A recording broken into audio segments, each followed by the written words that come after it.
আসসালামু আলাইকুম। যারা দেশে এবং প্রবাসে আছেন সবাইকে শুভেচ্ছা জানাচ্ছি। আমি ইঞ্জিনিয়ার গিয়াসউদ্দিন চঞ্চল। এটি আমাদের চুয়াডাঙ্গা জেলার সদরেরই একটা সয়েল টেস্টের কাজ চলমান।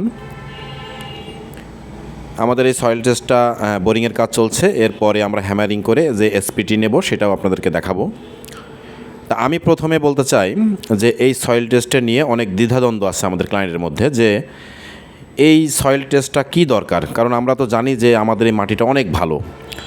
আমার বাপরা বলে গেছে, আমার দাদারা বলে গেছে যে এখানে আমাদের একটা ভিটার জমি, এখানে অনেক শক্ত। আসলে কি ব্যাপারটা এরকম না। আপনার এই মাটিটা 20 ফিট 30 ফিটের গভীরে গিয়ে কী ধরনের মাটি বা কী ধরনের এসপিটি আমরা ওখানে পাবো, সেটা হচ্ছে যে আপনার বিল্ডিংয়ের লোড ক্যাপাসিটি, লোডটা ওই মাটিতে নিতে পারবে কিনা, বিষয়টা হচ্ছে এইটা জানার জন্য। এখন এইটা জানার জন্যই কিন্তু আমাদের বোরিং না করে কিন্তু এসপিটি যদি না নিই, তাহলে কিন্তু আমরা গভীরে যে কী ধরনের মাটি আছে আমরা কিন্তু বুঝতে পারবো না। তা এটা যদি আপনারা নিজেরা করতে চান যে আপনারা সয়েল টেস্ট বাদেই করবেন, তাহলে এটা একটা রিস্ক ফ্যাক্টর কিন্তু থেকেই যায়। সো আপনারা চিন্তা করবেন যে সয়েল টেস্টটা আপনারা করিয়ে নেবেন।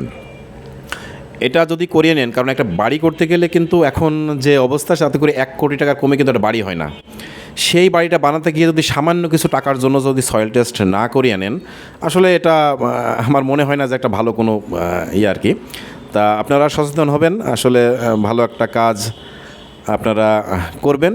মানে সিদ্ধান্ত নেবেন যে স্থায়ী একটা সম্পদ করার আগে যে জিনিসগুলো আমাদের দরকার, সেই সব জিনিসগুলা আপনারা আসলে করিয়ে নেবেন। একটা বাড়ি করতে গেলে প্রত্যেকটা জিনিসে যেটা প্রয়োজন আছে সেইগুলো কিন্তু আপনারা করাবেন।